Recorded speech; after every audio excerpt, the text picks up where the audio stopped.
Уявіть собі стародавнє місто, друге тисячоліття до нашої ери, гаряче, густе повітря древнього Ашшуру, просочене запахами пилу і нагрітої сонцем глини. Це столиця Асирії. Подалі від галасливих ринків, у стінах царського палацу, жінка працює із своїм винаходом, можливо, першим у світі дистилятором. Вона багаторазово фільтрує олії, змішує мирру, аїр та кипарис, щоб приготувати ароматичну мазь для царя. Її ім'я – Таппуті. Історія знає її як першу у світі задокументовану парфумерку та спеціалістку з хімії. Її рецепти були настільки цінними, що їх викарбували на глиняних табличках для нащадків. Сьогодні ми розшифруємо магію, яку колись досліджувала жителька прадавньої Асирії. Ми пройдемо шлях від наших первісних механізмів виживання та розмов з богами до маскування смороду та створення сучасних шедеврів у флаконах. Це проект Абісаль. Тут ми глибоко занурюємося в культурні сенси людства. Тож вмощуйтеся зручно, далі цікаво.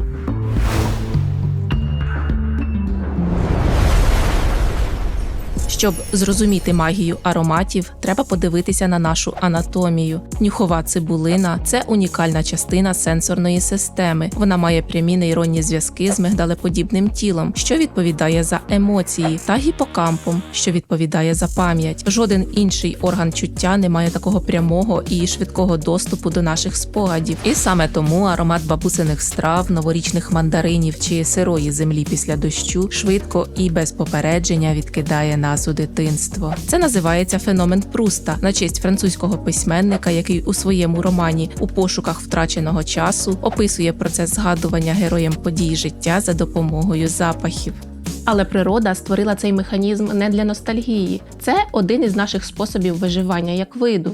Нюх – це перше почуття, яке зв'язує нас із цим світом, коли ми ще практично нічого не бачимо. Ми народжуємося із уже повністю сформованою нюховою системою. Дивовижно, але перші запахи, аромати їжі, яку їла мама, дитина починає розрізняти ще в утробі через навколоплідні води. Досвід розпізнавання запахів в утробі безпосередньо впливає на майбутні гастрономічні вподобання. Якщо під час вагітності жінка їла багато різноманітних овочів або спецій, дитина з більшою ймовірністю позитивно сприйматиме їх під час введення прикорму, оскільки ці аромати здаватимуться їй знайомими та безпечними. У перші дні життя немовля орієнтується у світі майже як маленьке звірятко, виключно за запахом. Після народження малюк миттєво впізнає маму не лише за голосом, а й за її унікальним запахом, який він вивчав протягом кількох місяців в утробі. Запахи для немовляти – це головний маркер безпеки. Знайомий запах заспокоює серцебиття та знижує рівень стресу. Якщо немовля опиняється в руках чужої людини з незнайомим запахом, це викликає миттєвий стрес і гучний плач, сигнал тривоги, щоб мама повернулася. У 1899 році український письменник Микола Вороний написав поему «Євшан Зілля». Це художня легенда про сина половецького хана, який в дитинстві потрапив у полон та був вихований на чужині в Києві. Юнак втратив зв'язок із своїм корінням та забув батьківщину, аж поки голос рідної землі не прийшов до нього у вигляді аромату степового полину – Євшан Зілля, яке навмисно привіз посланець з його країв. І саме завдяки цьому запаху юнак миттю згадав своє походження та рідний дім. В основу ліг запис про реального половецького хана Отрока в Галицько-Волинському літописі 1201 року.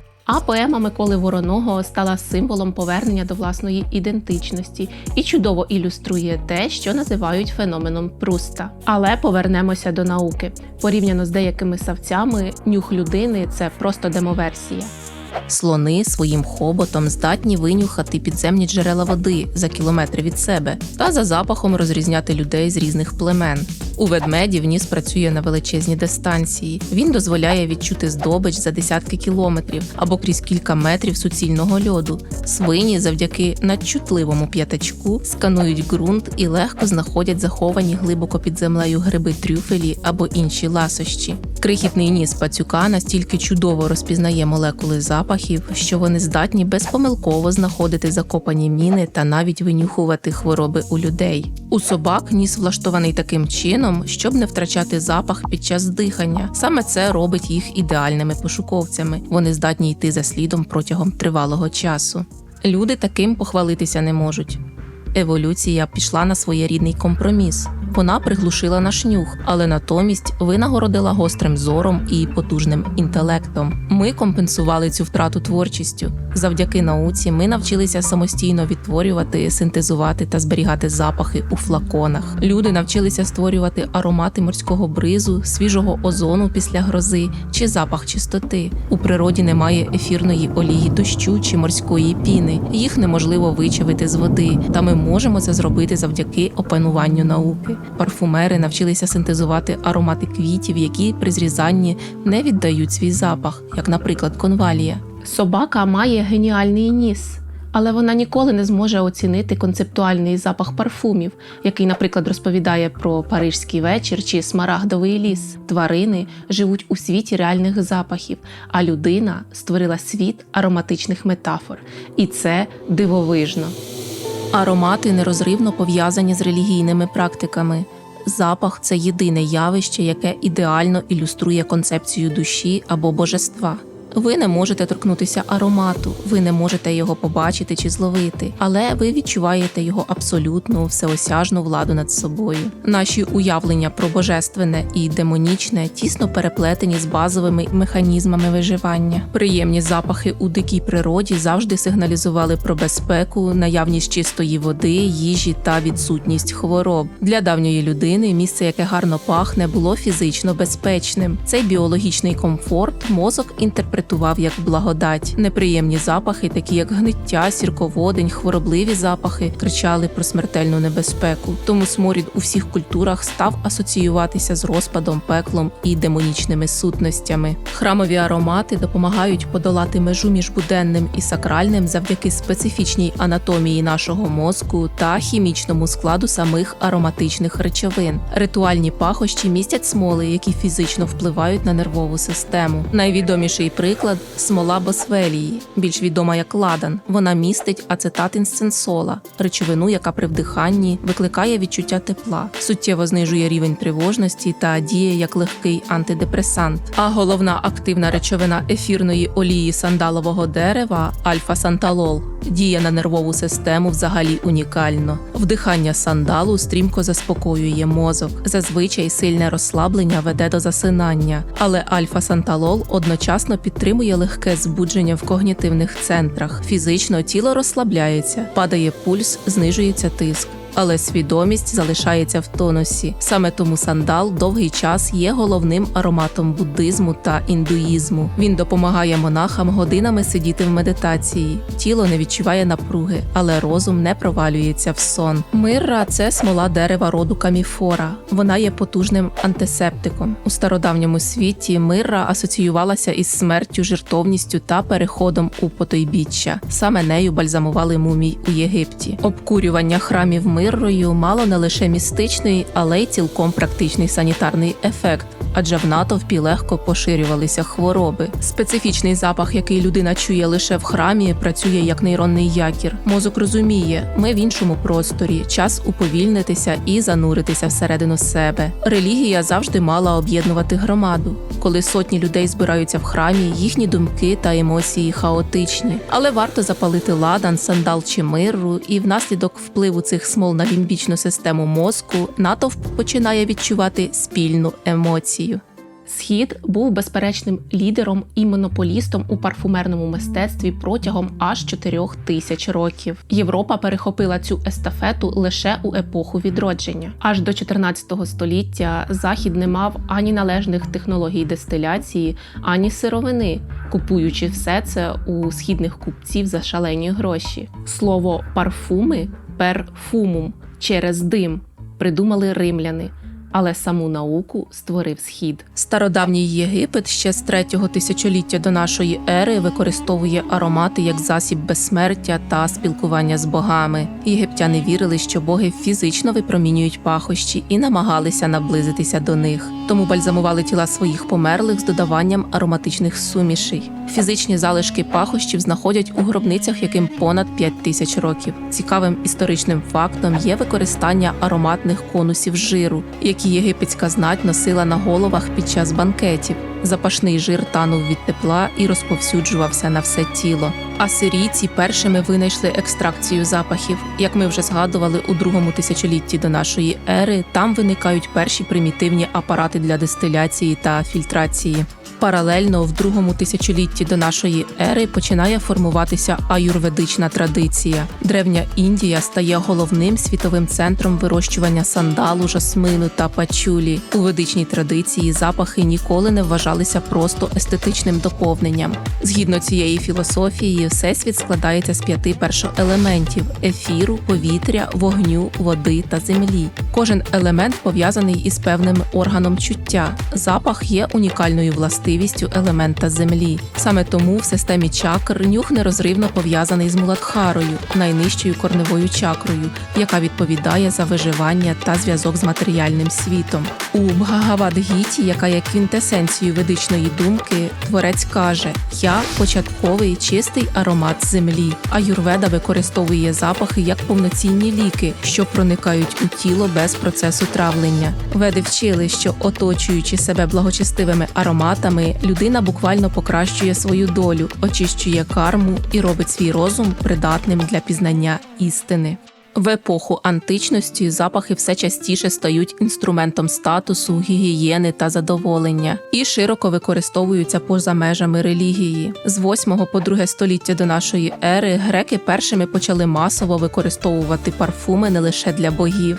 Вони ароматизували оливкову олію і натирали нею тіло та волосся. Олександр Македонський, завоювавши частину Азії, привіз у Грецію небачені досі східні прянощі та мускус. Римська імперія просто божеволіла від пахощів. Римляни ароматизували все. Тіло, одяг, стіни будинків, воду в громадських лазнях, коней і навіть птахів. За часів імператора Нерона на банкетах зі стелі сипалися безліч пелюсток троянд, а в залу випускали голубів з просякнутими пахощами крилами. Аромат у Римі був показником соціального статусу. Дорогі екзотичні бальзами, привезені з Аравії чи Індії, були ознакою, що власник може дозволити собі завоювання, підкорення і торгівлю з віддаленими куточками імперії. Проте це викликало опір серед консерваторів. Римський сенат неодноразово видавав укази, що обмежували продаж зайвих ароматичних речовин, вбачаючи у надмірній парфумерії ознаку розбещеності та слабкості, що суперечило ідеалам суворого римського громадянина.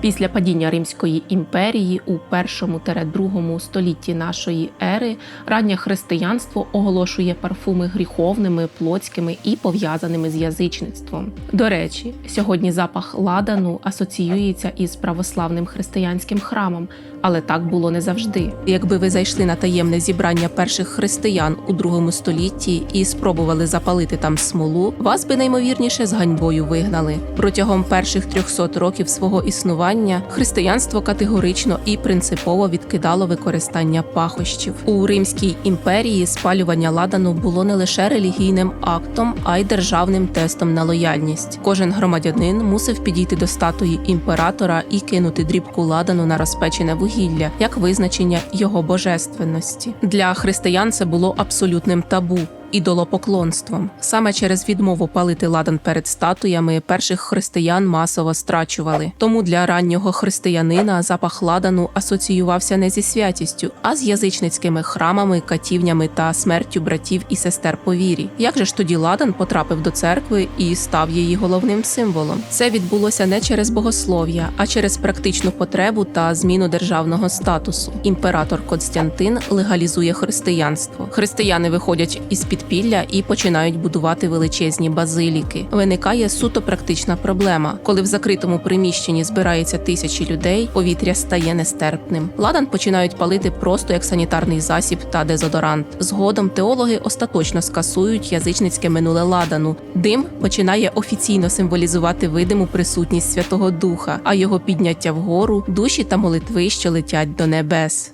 А що ж було на наших землях? Археологічні розкопки на території України говорять про те, що наші предки теж займалися ритуальною ароматизацією.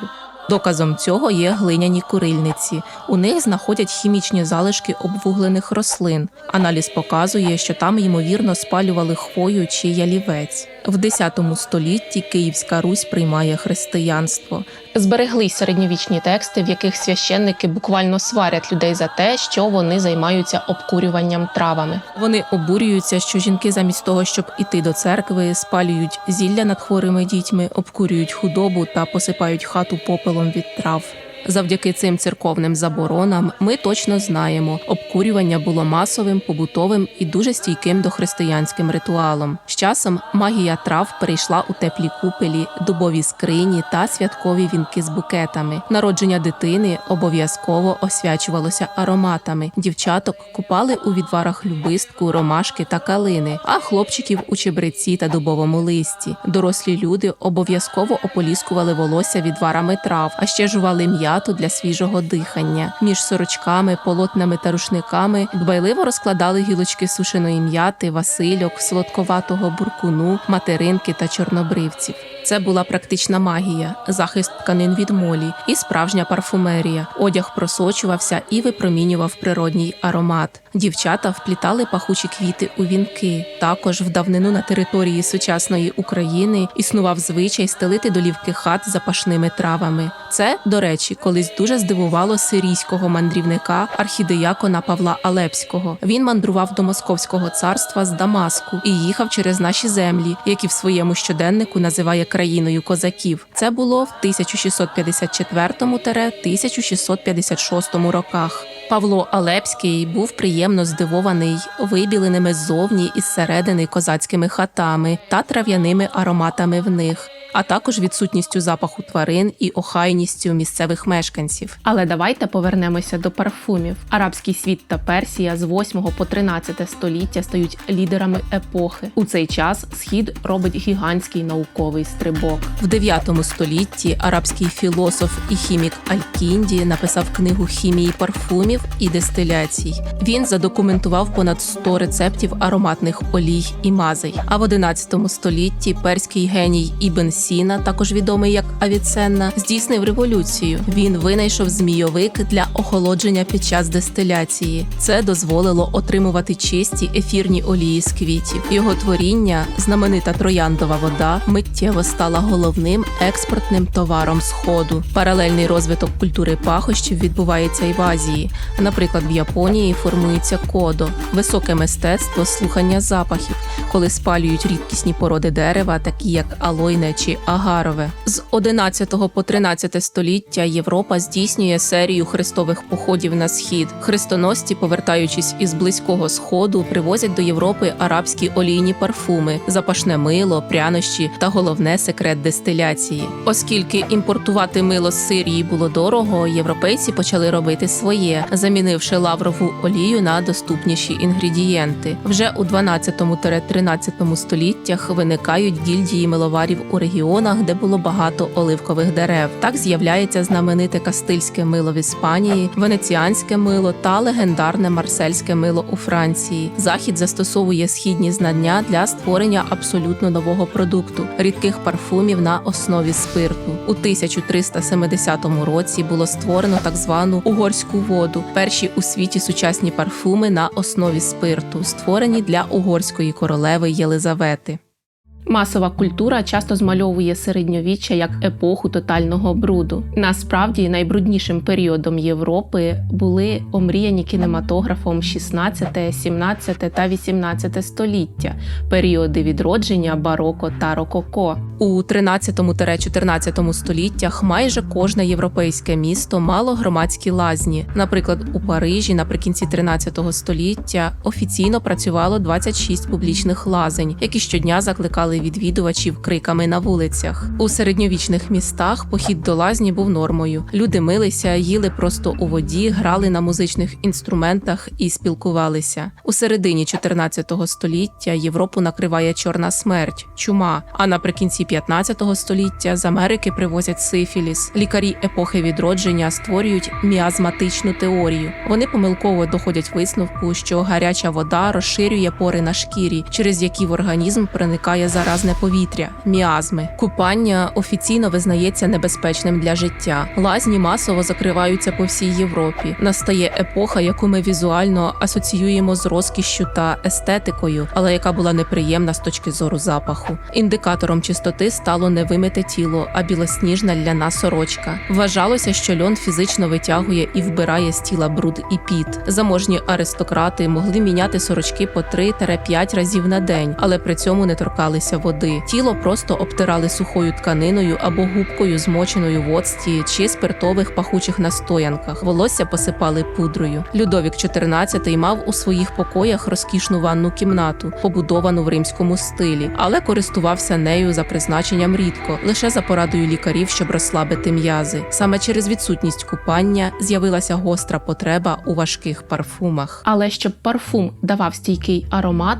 просто спирту і квітів було недостатньо, тому в діло пішли фіксатори тваринного походження. Парфумери використовували інгредієнти, від походження яких сучасний глядач може прийти в легкий шок. Секрет парфумів крився у мускусі, амбрі та цибетині. Уявіть, мускус – це висушений секрет інтимної залози оленя кабарги. Амбра – це, по суті, фекальний камінь із кишківника кашалота, що роками плавав у солоній воді. А цибетин – це інтимний секрет залоз африканської вівери. У чистому вигляді ці речовини мають відверто відштовхуючий запах, але саме вони, розведені спиртом, давали надзвичайну стійкість парфумам. У 17 столітті французьке місто Грас було центром шкіряного виробництва. У той час шкіру для одягу та аксесуарів вичиняли за допомогою сечі та собачих екскрементів. Це розм'якшувало матеріал. Відповідно, нові шкіряні рукавички жахливо смерділи. Щоб виправити це, рукавички почали густо просочувати ефірними оліями, мускусом та амброю. Власне, сучасна французька парфумерія виросла з гільдії майстрів-рукавичників і парфумерів, яку створили у 1656 році. Їм доручили вирішити проблему смороду від шкір галантереї. Мода на парфумовані рукавички призвела до того, що Грас засадили полями лаванди, жасмину і троянд, перетворивши його на світову столицю парфумерії, якою він є і досі. Саме в цьому місті відбуваються головні події фільму «Парфумер. Історія одного вбивці», знятого за одноіменним романом Патріка Зюскінда. Головна проблематика фільму полягає у парадоксі генія та монстра в одній особі.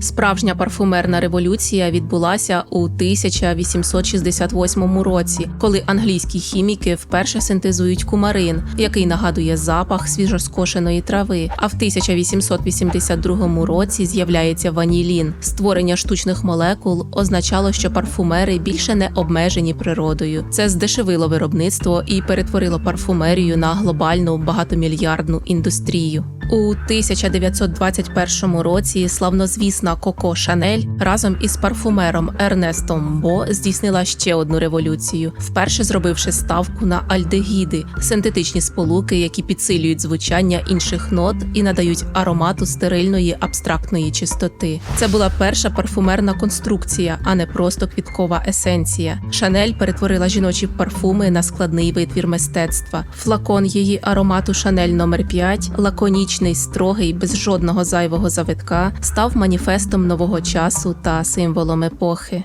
На початку ХХ століття у світі відбуваються шалені зміни. Перша світова війна, зміна кордонів та статусу країн. Українські землі стають частиною більшовицького Радянського Союзу. В ідеології того часу особистісний аромат, парфуми сприймалися як буржуазний надлишок. Тому поки західний світ активно розвивав напрямок ароматів, радянська парфумерія не сильно заморочувалася. У тоталітарній системі аромат не мав права на приватність. Він мав бути уніфікованим, і вся увага громадянина мала бути зосереджена на побудові комунізму. Крізь роки панування радянської влади це породило парадокс. Попри доступність вітчизняної продукції, справжнім символом статусу став імпортний флакон. Оскільки легальний доступ до закордонної парфумерії був практично відсутній, вона перетворилася на священний дефіцит. Жінки мріяли про польські та болгарські парфуми, а французькі були ознакою чогось дивовижного і елітарного. Їх могли собі дозволити лише одиниці, що мали доступ до партійної верхівки та могли перетинати кордон. Імпортні парфуми берегли роками та сильно економили. Сучасний парфумерний ринок пропонує величезний вибір ароматів на будь-який смак та гаманець. Великі модні доми, такі як от Chanel чи Dior, перетворили аромати на фундаментальні стовпи своєї ідентичності. Сучасні парфуми проєктуються за такими ж канонами, що й архітектура. Вони мають структуру, верхні, середні та базові ноти, ритм і емоційне навантаження. Парфумерія вийшла за межі приємних квіткових запахів. Нішеві бренди перетворили її на концептуальне мистецтво. Сучасні митці створюють аромати, що пахнуть кокосовим печивом, старими книгами, індустріальним пилом або металом. Аромат стає посередником. Він здатний транслювати наратив, спогад чи філософську ідею. У сучасному світі шоу-бізнесу випуск власних парфумів є своєрідною ініціацією. Лише ледача зірка кіно чи телебачення не випустила власний аромат. Однією з перших була Елізабет Тейлор. Її аромат White Diamonds 1991 року вважається успішним зразком селебриті парфумів. Згодом випускати власні парфуми стало дуже модно серед знаменитостей. Це маркетинг у найчистішому вигляді. Ви купуєте не стільки суміш ефірних олій, скільки можливість доторкнутися до життя кумира. З розвитком технологій прийшла і відповідальність. Міжнародна асоціація парфумерної продукції зараз жорстко регулює та контролює склад ароматів через виявлення потенційних алергенів та канцерогенів. Наприклад, деякі мускуси і компоненти дубового моху були обмежені. Це спровокувало скандал в індустрії. Шанувальники звинувачують бренди у псуванні класичних формул. Сучасні парфумери стоять перед викликом, що полягає у балансуванні між етичністю та класикою парфумерії. Протягом всієї своєї історії людство прагнуло оточити себе приємними запахами. Людина використовує парфуми як потужний інструмент керування своїм психоемоційним станом. І незалежно від епохи, це завжди була наша спроба зробити світ навколо себе трішки затишнішим, чистішим та зрозумілішим. Обов'язково розкажіть про свої улюблені парфуми в коментарях. А з вами був проект Абісаль. Тож діліться враженнями та ставте реакції. До зустрічі!